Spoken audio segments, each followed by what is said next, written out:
الإله الأول بلا أول كان قبله والآخر بلا آخر يكون بعده الذي قصرت عن رؤيته أبصار الناظرين وعجزت عن نعته أوهام الواصفين ثم الصلاة والسلام والتحية والإكرام على رسول المسدد والمصطفى الأمجد مولانا ومولى ثقلين جد الحسن والحسين أبي القاسم محمد اللهم صل على محمد والصلاة والسلام على أهل بيته الطيبين الطاهرين المعصومين ولعنة الدائمة على سائر أعدائهم أجمعين من الأزل إلى الأبد أما بعد فقد قال الحكيم في محكم كتابه المتين وهو أصدق الصادقين وقوله الحق بسم الله الرحمن الرحيم ألف لام ميم ذلك الكتاب لا ريب فيه هدى للمتقين الذين يؤمنون بالغيب ويقيمون الصلاة ومما رزقناهم ينفقون والذين يؤمنون بما أنزل إليك وما أنزل من قبلك وبالآخرة هم يوقنون أولئك على هدى من ربهم وأولئك هم المفلحون صدق الله العلي العظيم صلوات اللهم صل على محمد وعلى ماشاءاللہ کافی سارے حضرات میرے سامنے موجود ہیں جن جن صاحبان کو درود آتا ہے وہ بلند آواز سے درود دیں اللهم صل على محمد وعلى اپنے اپنے گناہوں کی بخشش کے لیے ایک مرتبہ پھر اپنی زبانوں کو درود سے معطر کیجیے اللهم صل على محمد وعلى میں آپ حضرات سے ملتمس ہوں کہ بانیان مجلس کے مرحومات اور اپنے اور میرے مرحومات کے لیے ایک مرتبہ سورہ مبارکہ حمد اور 3 مرتبہ سورہ اخلاص کی بسم اللہ بسم اللہ الرحمن الرحیم الرحمن الرحیم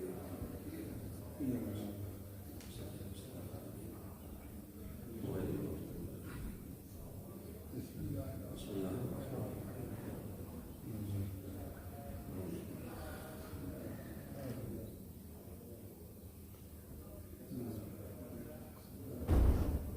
بارگاہ محمد و آل محمد کے صدقے میں اس فرش عزا اور صاحبان فرش عزا کے صدقے میں تمام مومنین و مومنات کے گناہان صغیرہ و کبیرہ معاف فرما اور محمد و آل محمد کے صدقے میں ہمارے والدین کے گناہان صغیرہ و کبیرہ معاف فرما اور ہمارے مرحومین مرحومات کے گناہان صغیرہ و کبیرہ معاف فرما اور محمد و آل محمد کے صدقے میں بانیان مجلس کے مرحومین کے مرحومات کے گناہان صغیرہ و کبیرہ معاف فرما اور ان کے روزی رزق میں اضافہ فرما اور محمد و آل محمد کے صدقے میں ہماری آخرت اور ہماری دنیا کو ذکر محمد و آل محمد کے ساتھ منور فرما محمد و آل محمد کے صدقے میں ہمارا خاتمہ بالخیر فرما ہمارا خاتمہ بالایمان فرما ہمارا خاتمہ بالولایت فرما محمد و آل محمد کے صدقے میں فردن فردن نام یاد نہیں میرے جس بہن بھائی بزرگ نے التماس سے دعا کا ہے اس کی دعا کو مستجاب فرما اور محمد و آل محمد کے صدقے میں ہمیں دنیا میں زیارت مولا حسین علیہ السلام نصیب فرما اور آخرت میں شفاعت مولا حسین علیہ السلام نصیب فرما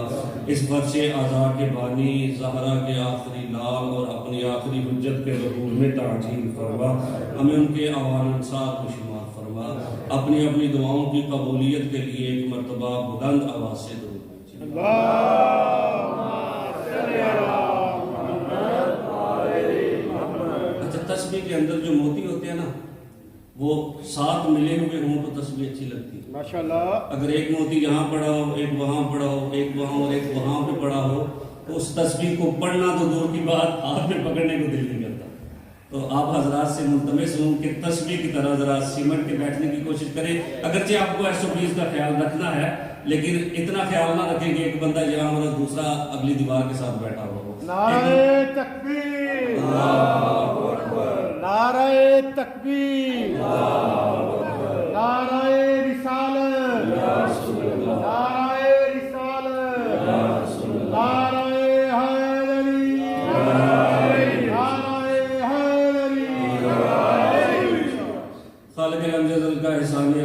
کا جتنا بھی ہم شکر کریں ادا کر ہی نہیں سکتے کہ اس نے ایک مرتبہ پھر سے ہمیں اس ذکر کے صدقے میں زندہ رکھا اور توفیق دی کہ ہم اس ذکر کو کریں بھی اور سنیں۔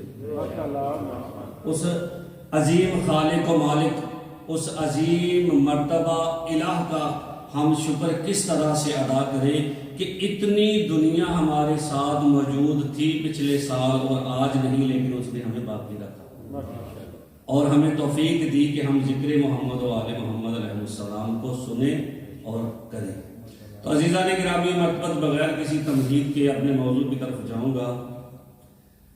خالق لم یزل نے سورہ مبارکہ البقرہ کی پہلی 5 آیات کے اندر کتاب اور وہ افراد جو کتاب سے فائدہ اور استفادہ حاصل کر سکتے ہیں ان اشخاص کے بارے میں بیان فرمایا، اور انہی 5 آیات کی تلاوت میں نے کی اور آپ نے سننے کا شرف حاصل کیا۔ خالق فرماتا ہے کہ بسم اللہ الرحمن الرحیم، الف لام میم، ذالک الکتاب لا ریب فیہ، یہ قرآن ایسی کتاب ہے جس میں شک کی گنجائش ہے۔ ماشاءاللہ ماشاءاللہ۔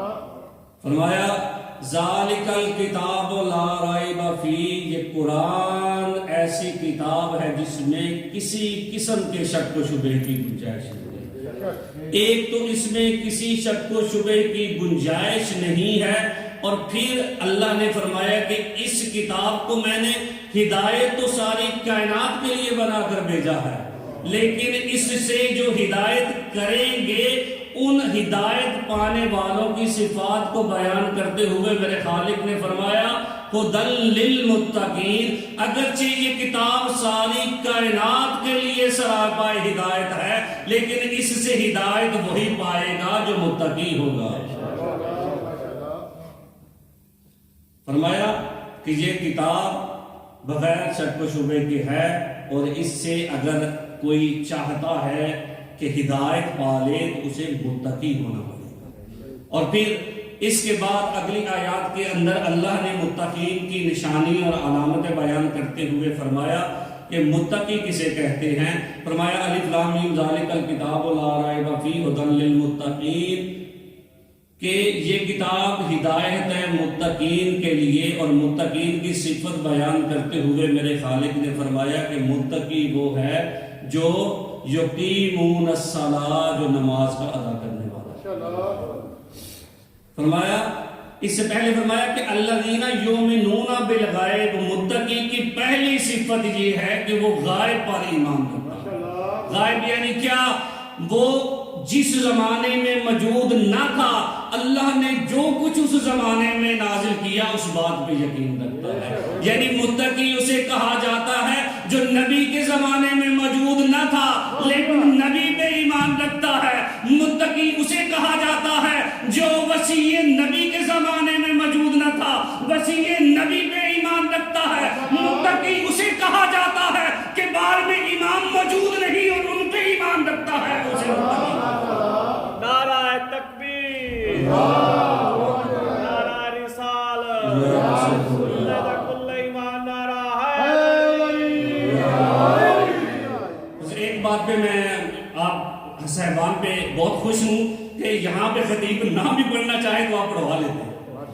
تو عزیزان گرامی مرتبت غور فرمائیے گا، اللہ نے کہا کہ متقی وہ ہے جو غائب پر ایمان رکھتا ہے، متقی وہ ہے جو نماز ہائے پنجگانہ کا ادا کرنے والا ہے، متقی وہ ہے جو غائب پر ایمان رکھتا ہے، متقی وہ ہے جو نماز کا ادا کرنے والا ہے۔ پھر فرمایا کہ وَمِمَّا رَزَقْنَاهُمْ يُنْفِقُونَ، متقی کی اگلی علامت یہ ہے کہ جو کچھ رزق میں اللہ نے اسے دیا ہے اس میں سے انفاق کرتا ہے، اس رزق کو بنین و انسان کے اوپر خرچ کرتا ہے، اس رزق کو مجالس پہ خرچ کرتا ہے، اس رزق کو غربا پہ خرچ کرتا ہے، اس رزق کو مساکین پہ خرچ کرتا ہے، اس رزق کو اپنے غریب بہن بھائیوں مومنین پہ خرچ کرتا ہے۔ متقی اسے کہا جاتا ہے جو اللہ کے دیے ہوئے رزق میں سے خرچ کرتا ہے۔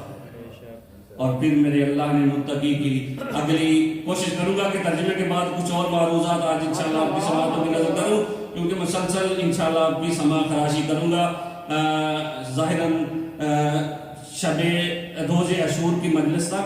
تو عزیزان گرامی مرتبت اللہ نے متقین کی اگلی علامت، اگلی صفت، اگلا سائن، اگلی نشانی یہ بتلائی کہ متقی وہ ہے والذین یؤمنون بما انزل الیک، کہ متقی اسے کہا جاتا ہے جو ہر اس چیز پر ایمان رکھے جو محمد مصطفیٰ پر نازل کی ہے.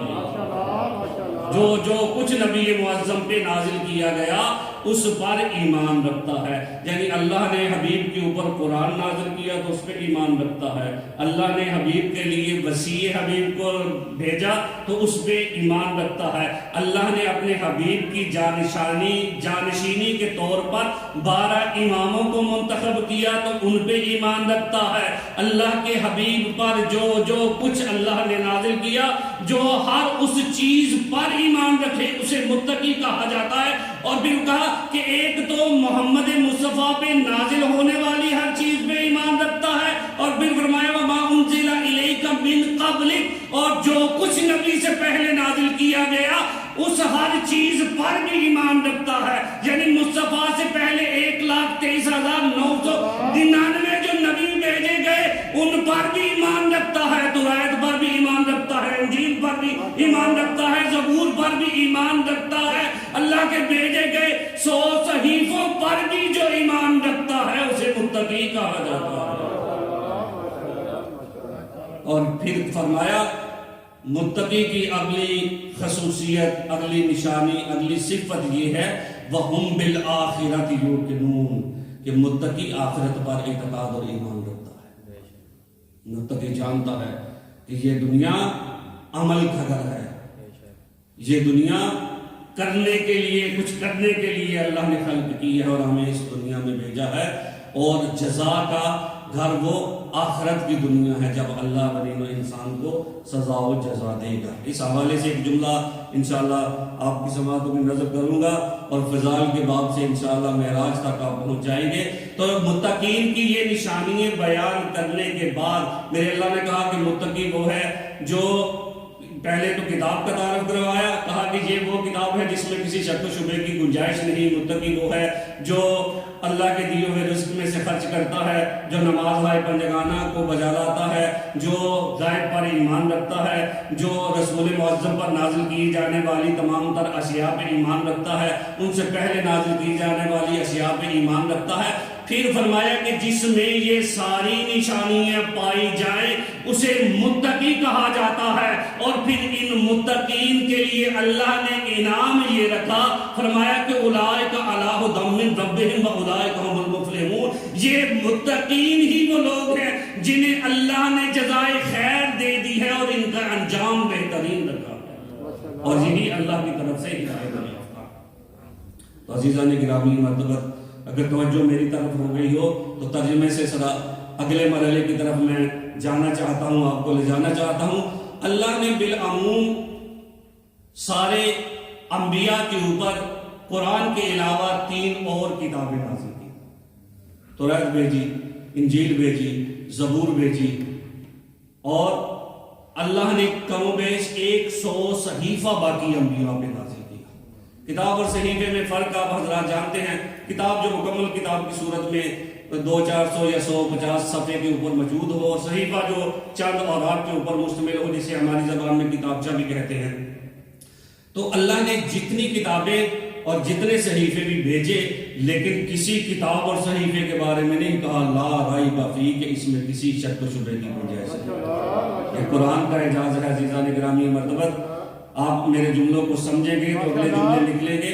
یہ قرآن کا اعجاز ہے کہ اللہ نے کہا ذالک الکتاب لا ریب فیہ، قرآن ایسی کتاب ہے جس میں کسی شک و شبہ کی گنجائش نہیں. اللہ نے تورات بھیجی لیکن نہیں کہا لا ریب فیہ، اس میں کسی شک و شبہ کی گنجائش نہیں. اللہ نے انجیل بھیجی لیکن نہیں فرمایا لا ریب فیہ، اس میں کسی شک و شبہ کی گنجائش نہیں.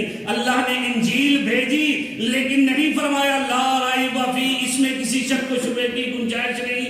اللہ نے 100 صحیفے نازل کیے مختلف انبیاء کے اوپر، لیکن نہیں فرمایا لا ریب فی، اس میں کسی شک و شبہ کی گنجائش نہیں، یہ قرآن کا اعجاز اور معجزہ ہے، اللہ نے اس کو سند کے ساتھ دنیا میں بھیجا۔ دیکھو باقی کتابوں میں کوئی شک کرے تو کر سکتا ہے، لیکن قرآن کو میں سند کے ساتھ بھیج رہا ہوں، لا ریب فی، قرآن ایسی کتاب ہے جس میں کسی شک و شبہ کی گنجائش نہیں۔ اور یہ قرآن کو اللہ نے فضیلت اور عظمت عطا فرمائی کہ اللہ نے سند کے ساتھ لا ریب فیہ کی سند کے ساتھ اس قرآن کو قلب مصطفیٰ صلی اللہ علیہ وآلہ وسلم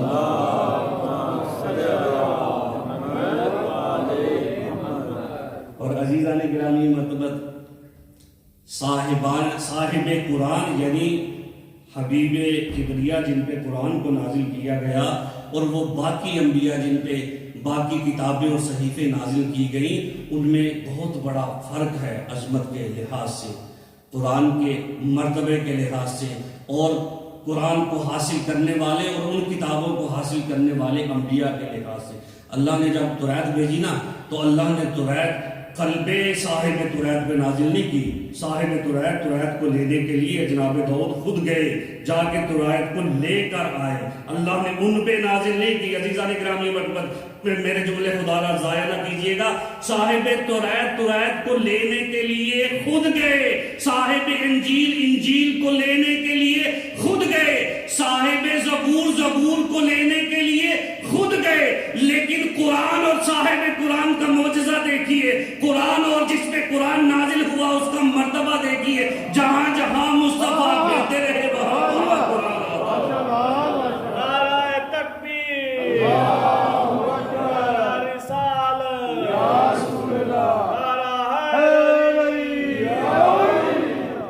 جہاں جہاں حبیب کبریا جاتے رہے وہاں وہاں اللہ آیات کو بھیجتا رہا۔ محمد مصطفیٰ اگر آغوش ابو طالب میں تھے تو قرآن وہاں پہ۔ عزیزو جملے ضائع نہ کیجئے گا، خدا را میں بار بار یہ لفظ نہیں کہنا چاہتا کہ جملے ضائع نہ کیجئے گا، کیونکہ میرے سامنے پڑھے لکھے حضرات تشریف فرما ہے۔ حبیب کبریا اگر آغوش ابو طالب میں تو قرآن وہاں پہ، اگر حبیب کبریا جناب ابو طالب کے سائے میں پروان چڑھتا رہا تو قرآن وہاں پہ، حبیب کبریا اگر علی کو کعبہ سے لے کے آئے تو قرآن وہاں پہ، حبیب کبریا نے اپنی زبان علی کے منہ میں دی تو قرآن وہاں پہ، حبیب کبریا در زہرا پہ تو قرآن وہاں پہ، حبیب کبریا میدان مباہلہ میں تو قرآن وہاں پہ، حبیب کبریا میدان غدیر میں تو قرآن وہاں پہ، جہاں جہاں نبی جاتے رہے قرآن آتا رہا۔ نعرہ تکبیر،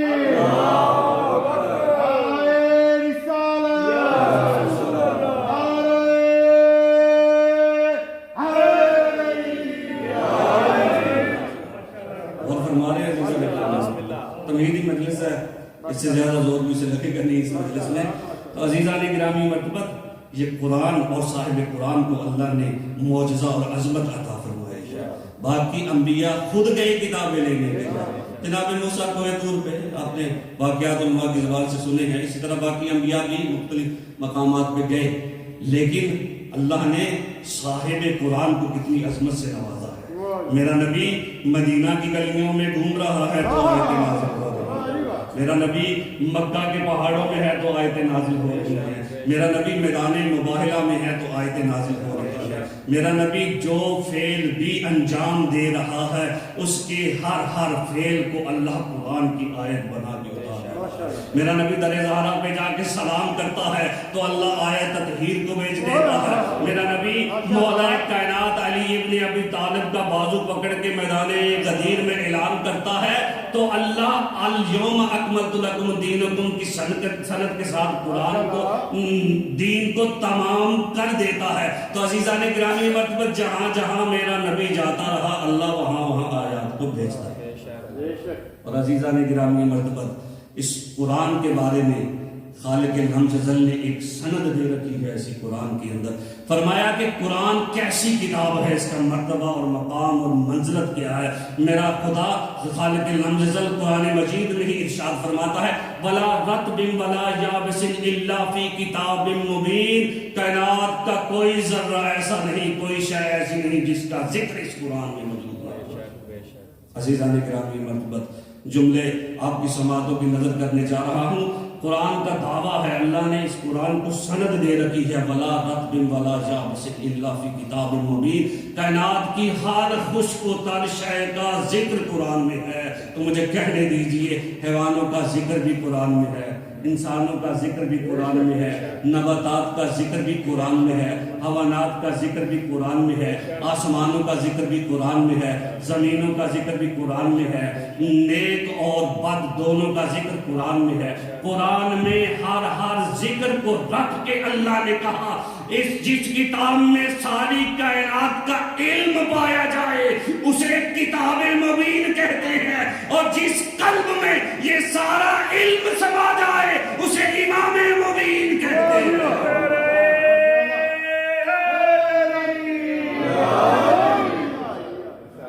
جس کتاب میں کائنات کے ذرے ذرے کا علم پایا جائے اسے کتاب مبین، اور جس کے سینے میں یہ سارا علم سما جائے اسے امام مبین کہتے ہیں۔ اگر آپ اجازت دیں، میرا ساتھ دیں، تو میں امام مبین کی فضیلت کا ایک جملہ کروں۔ اس سے پہلے میں نبی معظم کے حوالے سے ایک آیت جو آپ حضرات کو یاد ہوگی اس کو تذکرتاً ذکر کر کے پھر امام مبین کی ایک خوبی کو بیان کرنا چاہوں گا، ایک فضائل کو پڑھنا چاہوں گا۔ میرے اللہ نے اپنے حبیب جس طرح قرآن کو سند دی نا کہ وَلَا رَطْبٍ وَلَا يَابِسٍ إِلَّا فِي كِتَابٍ مُبِينٍ، کہ قرآن ایسی کتاب ہے جس میں ہر خشک و تر شے کا ذکر موجود ہے، اسی طرح اللہ نے صاحب قرآن یعنی اپنے حبیب کو سند دی وَمَا يَنطِقُ عَنِ الْهَوَىٰ إِنْ هُوَ إِلَّا وَحْيٌ يُوحَىٰ، کہ میرا نبی اس وقت تک اپنے لمحہ مبارکہ کو حرکت نہیں دیتا جب تک میں اللہ کی وحی نہ ہو جائے۔ تو بغیر وحی کے نہ بولنے والا رسول جو بھی بولے گا وہ وحی کی زبان میں بولے گا، یعنی رسول معظم کا ہر فعل وحی کے ذریعے سے ہوگا، یعنی نبی معظم جو کچھ بھی کریں گے وہ وحی کی صورت میں ہوگا، یعنی نبی معظم جہاں پر بھی پرورش پائیں، وہ آغوش ابو طالب ہو، آغوش عبد المطلب ہو، آغوش عبداللہ ہو، جس کی بھی آغوش ہو وہ وحی کے ذریعے سے پرورش پا رہے ہیں، یعنی میرے نبی کا ہر فعل وحی کے ذریعے سے ہے۔ میرا نبی اگر کسی در پہ جا کے دق الباب کر کے اندر جاتا ہے تو وحی سے۔ نبی معظم جیسا نبی باپ بیٹی کے گھر میں جاتے ہوئے دق الباب کر کے جا رہا ہے تو وحی سے۔ میرا نبی جو کچھ کرتا ہے وہ وحی کے ذریعے سے کرتا ہے۔ میرا نبی کسی کو قریب بلا لے تو وحی سے، اگر کسی کو قومو انی کہہ کے تلوار سے اٹھا دے تو وحی سے۔ میرا نبی میدان غدیر کے اندر کسی کا ہاتھ بلند کر کے من کنت مولا فہذا علی مولا کا اعلان کر دے تو وحی سے۔ جو نبی بغیر وحی کے نہیں بولتا اس نبی نے اپنے اور اپنے وسیع کے بارے میں ارشاد فرمایا۔ اس حدیث کے راوی ہیں جناب ابو ذر، میرے نبی نے ارشاد فرمایا، جناب ابو ذر کہتے ہیں سمعت رسول اللہ صلی اللہ علیہ وآلہ وسلم یقول لولا انا وعلی ما عرف اللہ۔ جناب ابو ذر کہتے ہیں کہ میں نے نبی معظم کو یہ فرماتے ہوئے سنا، اگر میں اور علی نہ ہوتے تو اللہ کی پہچان نہ ہوتی۔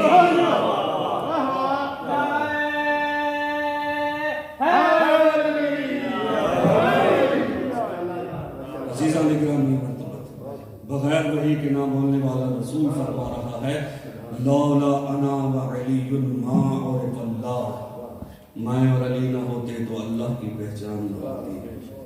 اگر اجازت دے تو دو جملے اور کہوں، ایک بلند آواز سے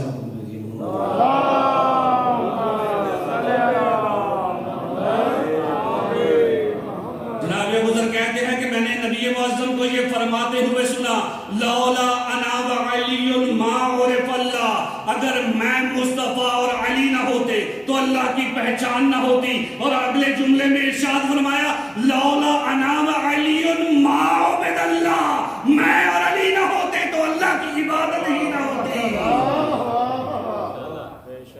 میں اور علی نہ ہوتے تو اللہ کی عبادت ہی نہ ہوتی۔ تیسرا جملہ جو بندہ سمجھ گیا مجھے دعا دے گا، جو نہ سمجھ سکا اسے سمجھانے کی کوشش ہی میں کر سکتا ہوں۔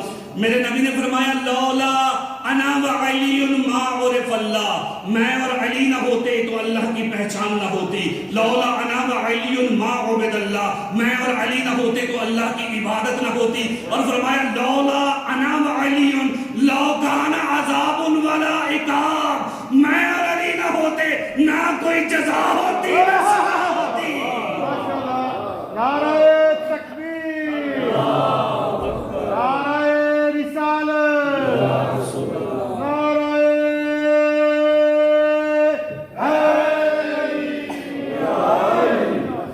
فرمایا لولا، بسم اللہ، رب کونین کے رازوں کو علی کہتے ہیں۔ ماشاءاللہ، واہ واہ، رب کونین کے رازوں کو علی کہتے ہیں، دین اسلام کے نازوں کو علی کہتے ہیں۔ ماشاءاللہ۔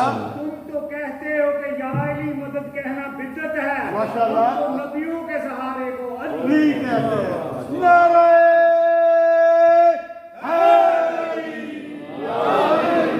لولا انا وعلی ما عرف اللہ، بڑی ذمہ داری کے ساتھ ماشاءاللہ۔ کہہ رہا ہوں، مجھے پتہ ریکارڈ میں ہو گیا، کہا کہ میں اور علی نہ ہوتے تو اللہ کی پہچان ہی نہ ہوتی۔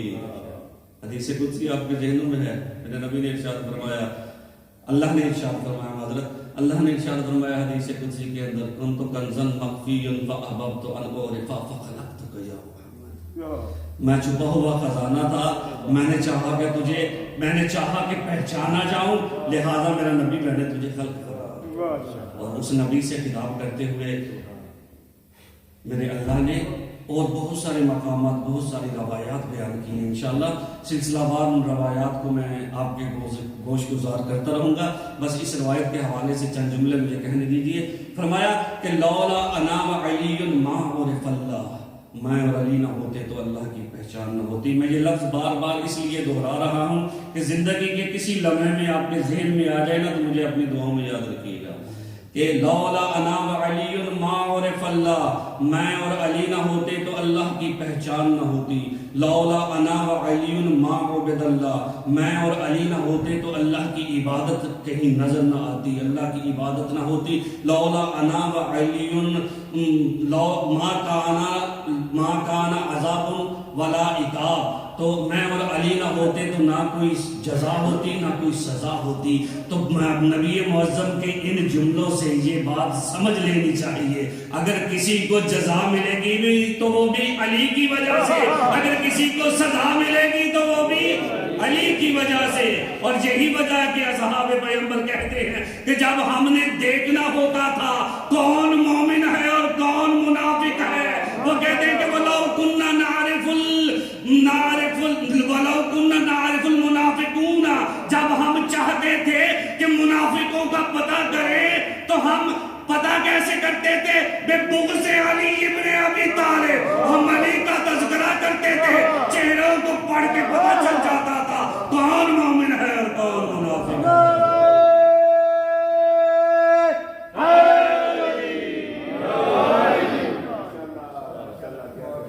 اور خود پیغمبر نے بھی ارشاد فرمایا یا علی لا یحبک الا طہر البلاد، علی تو اس سے محبت وہی کرے گا جس کی ماں نے خیانت نہ کی۔ میں وہ لفظ استعمال نہیں کروں گا، میرا اپنا لفظ ہے، علی تجھ سے محبت وہ کرے گا جس کی ماں نے خیانت نہ کی ہو۔ پتہ چل گیا کہ جہاں جہاں خیانت ہوتی رہے گی وہاں پہ بغض حیدر نظر آتا رہے گا۔ عزیزان گرامی مرتبہ، اللہ نے جو کتاب بھیجی اس کتاب کو سند دے کر اس کائنات کے اندر بھیجا اور کہا کہ لا ریب فیہ، قرآن وہ کتاب ہے جس میں کسی شک و شبے کی گنجائش نہیں۔ اور پھر خالق لم یزل نے اس کتاب کی فضیلت کو بیان کرنے کے بعد فرمایا کہ یہ کتاب ہدایت ہے متقین کے لیے۔ عزیزان گرامی مرتبہ، جملہ انتہائی مفید سمجھنے کی کوشش کیجئے۔ قرآن ہدایت ہے متقین کے لیے، علی اسے کہتے ہیں جو امام المتقین ہے، یعنی جو علی کا چاہنے والا ہے، یہ قرآن اس کے لیے ہدایت لے کے بیٹھا ہے۔ مولا کا لقب ہے، اب حضرات پڑھتے ہیں، پریشان کیوں ہو رہے ہیں؟ بے شک جی مولا کا لقب ہے، اور اذانوں میں مؤذن حضرات کہتے رہتے ہیں اشہد ان امیر المومنین و امام المتقین علی ولی اللہ، علی امام ہے متقین کا، اور اللہ نے قرآن کے ذریعے سے ہدایت کا اہتمام کیا ہے متقین کے لیے۔ تو عزیزان گرامی مرتبہ ایسا ہو نہیں سکتا کہ کوئی کہے کہ میں علی کا چاہنے والا ہوں اور تقویٰ اس کے پاس سے بھی نہ گزرا۔ ایسا ہو نہیں سکتا کہ کوئی کہے کہ میں علی کا چاہنے والا ہوں اور اس کی نماز قضا ہو جائے۔ ایسا ہو نہیں سکتا کوئی کہے کہ میں علی کا چاہنے والا ہوں اور اس کا کوئی واجب رہ جائے، یا وہ اپنے قول میں جھوٹا ہے یا پھر دل سے اس نے علی کو مانا ہے۔ عزیزان گرامی مرتبہ جس طرح اللہ نے اس کتاب کو فضیلتوں سے نوازا، اسی طرح سے مولا کائنات کے فرزند حسین ابن علی علیہ السلام جس سرزمین پہ گئے، اللہ نے اس سرزمین یعنی سرزمین کربلا کو بھی عظمتوں سے نوازا۔ آج کربلا کی فضیلت کے عنوان سے اگرچہ یہ جملے میں پہلے پڑھ کے آ چکا ہوں، دوبارہ اعادہ ہو رہا ہے، اللہ نے سرزمین کربلا کو عظیم عظمت سے نوازا ہے۔ عزیزان گرامی مرتبہ ہمارے عام معاشرے کی یہ سچویشن صورتحال ہے کہ خدا نے جو دو انسان پیدا کیے نا، دو انسان، وہ دونوں انسان آپس میں برابر نہیں ہیں، ایک کا کچھ مرتبہ ہے دوسرے کا کچھ مرتبہ ہے۔ اللہ نے دو حیوان پیدا کیے، اگرچہ ہم جنس ہیں، ایک جیسے ہیں، ایک ماں سے پیدا ہوئے ہوں، لیکن پھر بھی ان دونوں کا مرتبہ برابر نہیں ہے۔ دو انسانوں کا جس طرح مرتبہ برابر نہیں ہے، اسی طرح دو حیوانوں کا مرتبہ برابر نہیں ہے، اسی طرح آسمانوں اور زمینوں کا مرتبہ برابر نہیں ہے، نہ زمینوں کا زمینوں سے مرتبہ برابر ہے۔ یعنی جو مقام اللہ نے اس زمین کو دیا ہے وہ سڑک والی زمین کو نہیں دے رکھا، جو مقام اللہ نے خانہ کعبہ کی زمین کو دیا ہے وہ کسی اور سرزمین کو نہیں دے رکھا، لیکن اللہ نے جو مقام زمین کربلا کو دیا ہے کائنات میں کسی سرزمین کو وہ مقام نہیں دیا۔ حتیٰ اللہ نے جو مقام کربلا کی سرزمین کو دیا ہے اللہ نے وہ مقام کعبہ کی سرزمین کو بھی نہیں دیا۔ جملہ کہہ گیا حوالے سے میں عرض کرنے لگا ہوں۔ عزیزان گرامی مرتبہ جب اللہ نے زمینوں کو خلق فرما لیا تو ایک مرتبہ اللہ نے سرزمین کربلا اور سرزمین مکہ کی دونوں کی طرف وحی کی اور دونوں زمینوں سے کہا کہ اپنا اپنا تعارف کرواؤ۔ سرزمین مکہ کی طرف جب اللہ نے وحی کی تو سرزمین مکہ گویا ہوئی کہ میں وہ سرزمین ہوں جس کی پشت پہ بیت اللہ ہے، یعنی فخریہ انداز میں مکہ کی سرزمین جہاں پہ اللہ کا گھر ہے، اس زمین نے کہا کہ میں وہ سرزمین ہوں جس پہ اللہ کا گھر ہے، جہاں پر ہر سال ہزاروں لاکھوں کی تعداد میں میرے چاہنے والے میری زیارت کرنے والے آتے ہیں اور زیارت کر کے چلے جاتے ہیں۔ عزیزان گرامی مرتبہ میرے جملے خدا کے لیے پھر کہہ رہا ہوں ضائع نہ ہونے پائے۔ سرزمین مکہ نے سینہ چوڑا کر کے کہا میں وہ سرزمین ہوں جہاں پر اللہ نے بیت اللہ بنایا، جس کی زیارت کے لیے ہزاروں لاکھوں لوگ ہر سال آتے ہیں۔ ادھر اللہ کی آواز آئی اے سرزمین مکہ اتنی اکڑ نہ دکھا، انکساری اور عاجزی کا اظہار کر، میں نے تجھے جتنی فضیلتیں دی ہیں کربلا کے مقابلے میں ایسے ہی ہیں جیسے سمندر کے مقابلے میں ایک قطرہ۔ جیسے کربلا کو جو میں نے فضیلتیں دی ہیں وہ ایسے ہی ہیں جیسے سمندر کے مقابلے میں ایک پانی کا قطرہ۔ قطرے کی کیا حیثیت؟ اور پھر مخاطب ہو کے فرمایا اے سرزمین خانہ کعبہ، اے بیت اللہ کی سرزمین، اکڑ ظاہر نہ کر، عاجزی اور انکساری دکھا، میں نے تجھے بیت اللہ بنایا ہے، میں نے بنایا ہے۔ اگر تو نے انکساری اور عاجزی کا اظہار نہ کیا تو تجھ سے یہ عہدہ چھینا بھی جا سکتا ہے۔ اور عزیزان گرامی مرتبہ فضائل کے عنوان سے آخری جملہ آپ کی سماعتوں کی نظر کر کے مصائب کے کچھ جملے کہوں گا۔ سرزمین کرب و بلا ایسی باعظمت زمین کا نام ہے جس کے بارے میں میرے اور آپ کے چوتھے تاجدار ولایت امام محمد باقر علیہ السلام ارشاد فرماتے ہیں، امام باقر علیہ السلام ارشاد فرماتے ہیں کہ اللہ نے سرزمین مکہ کو خلق فرمایا، اگرچہ اس کی فضیلت ہے ٹھیک ہے، لیکن اللہ نے کربلا کی سرزمین کو بیت اللہ کی زمین سے 24,000 سال پہلے خلق فرمایا۔ بندے حیران پریشان ہو گئے، یہ کیا ہو گیا؟ عزیزان گرامی مرتبت ذمہ داری کے ساتھ لفظ کہہ رہا ہوں، کتاب نہیں کتابیں موجود حوالے کے لیے کہا کہ کربلا کی زمین وہ ہے جسے اللہ نے خانہ کعبہ سے بھی 24,000 سال پہلے کربلا۔ یہ جملہ آپ حضرات کے لیے یقیناً دے رکھا ہے۔ سرزمین کربلا کو اللہ نے اتنی عظمتوں سے نوازا، اتنی فضیلتیں عطا کی، تو اس سرزمین کے اندر اللہ نے یہ تاثیر رکھی کہ وہاں آنے والا ہر نبی امتحان میں مبتلا ہو۔ آدم آئے تو وہ بھی امتحان میں مبتلا ہو گئے، نوح آئے تو وہ بھی امتحان میں مبتلا ہو گئے، عیسیٰ آئے تو وہ بھی امتحان میں مبتلا ہو گئے، جناب زکریا آئے تو وہ بھی امتحان میں مبتلا ہو گئے۔ اور یہ وہ امتحانات تھے جنہیں عام انسان تصور بھی نہیں کر سکتا۔ اللہ نے جب حضرت آدم علیہ السلام کو جنت سے زمین پہ بھیجا تھا نا، تو جناب آدم علیہ السلام اپنی زوجہ حوا کے لیے پریشان تھے، تو اللہ نے جبرائیل کے ذریعے سے جناب آدم کو کچھ کلمات تعلیم کی۔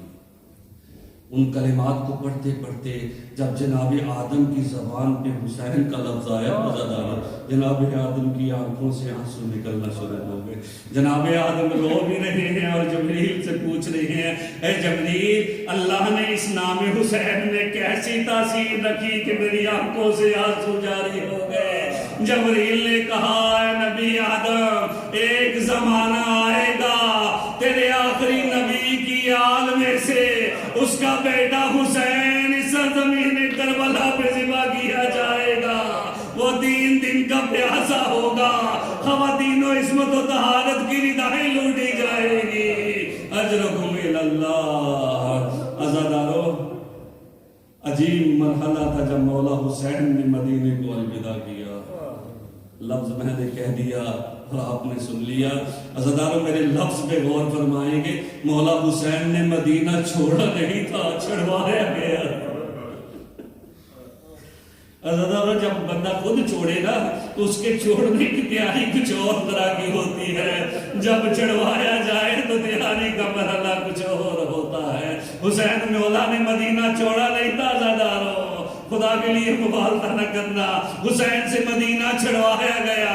عزادارو، جب مولا حسین سے مدینہ چھڑوایا جانے لگا نا، تو صاحبان مقتل نے ایک روایت لکھی ہے کہ پیغمبر کا ایک صحابی تھا جو کانوں سے بہرا تھا، اتنا بہرا تھا، اتنی آواز بھی نہیں سن سکتا تھا کہ آسمان پہ بجلیاں بھی گرجتی تو اسے آواز سنائی نہ دیتی تھی۔ عزادارو، جب 27 رجب کا دن گزرا، 28 کی رات شروع ہوئی، رات کے آدھے پہر میں اٹھ کے اپنی بیوی سے کہتا ہے، مجھے عورتوں کے رونے کی آواز آ رہی ہے۔ بیوی کہتی ہے، آؤ میرے شریک حیا، یہ رسول کی بہو بیٹیاں ہے جو رو رہی ہے، مدینے کو چھوڑ کے جا رہی ہے۔ اجرکم اللہ، مولا تمہیں حسین کے سوا آپ کو کوئی غم نہ دے۔ عزادارو، جب مرحلہ آ گیا چلتے چلتے ایسا کہ مولا حسین نے مدینہ کو چھوڑنے کا ارادہ کر لیا، سب تیاری مکمل ہو گئی۔ اب وقت وہ آیا کہ جناب ام سلمہ، آپ جانتے ہیں جناب ام سلمہ کو مولا حسین سے کتنا پیار تھا۔ مولا حسین کو جناب ام سلمہ نے ایسے پالا تھا جیسے ماں اپنے بچوں کو پالتی ہے۔ جناب ام سلمہ نے ایک مرتبہ حسین کو روک لیا، کہا، بیٹا حسین، تو جہاں جانا چاہتا ہے وہاں کا سفر کر لے، لیکن عراق کا سفر نہ کر۔ میں نے تیرے نانا سے سن رکھا ہے کہ جب تو عراق کا سفر کرے گا تو ایک زمین ہے کربلا کے نام کی، وہاں پہ تجھے تجھے تو پیاسا ذبح کر دیا جائے گا۔ مولا حسین نے کہا اے ام سلمہ اگر تجھے میرے نانا کا یہ خواب اور یہ وصیت یاد ہے تو میرے علم میں بھی ہے، میں لا علم رہی، میں کربلا نہ گیا تو راہدہ کے دین کا تعاون نہ ہو سکے گا۔ اجرکم اللہ۔ بس حضرارو مولا حسین نے الوداع کہنا شروع کیا۔ مولا حسین نے اپنی بیٹی اور بھائی کو الوداع کہا اور مرحلہ یہاں تک آیا کہ مولا حسین اپنے جد اپنے نانا محمد مصطفیٰ کی قبر پہ جاتے ہیں اور سلام کرتے ہوئے کہتے ہیں نانا حسین کا حسین مدینہ میں نہیں رہ سکتا۔ عزادارو مولا حسین نے اپنے نانا کو سلام کیا، پھر بھائی حسن کی قبر مبارک میں گئے، جا کے کہا بھائی حسن بھائی حسین کا آخری سلام۔ عزادارو اس کے بعد مولا حسین ماں زہرا کی قبر میں جانے والے تھے۔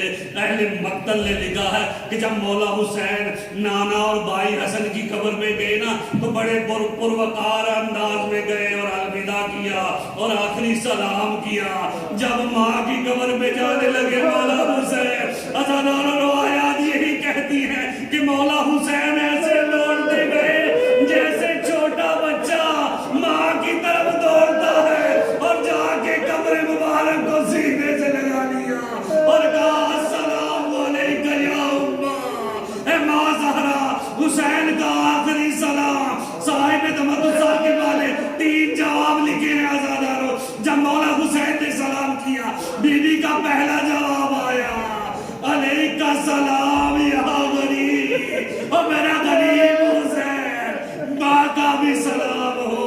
دوسرا جواب آیا السلام علیکہ یا عطشان، اور میرا پیاسا بیٹا حسین ماں کا سلام۔ عزادارو تیسرا جواب سلام کا یہ آیا بی بی کی قبر مطہر سے آواز آئی اور میرا وہ بیٹا جو گھوڑوں کے سمتلے رونا جائے گا، میرا آخری سلام۔ الا لعنت اللہ علی القوم الظالمین وسيعلم الذین ظلموا أيهم منقلب ينقلبون۔ ماتم حسین۔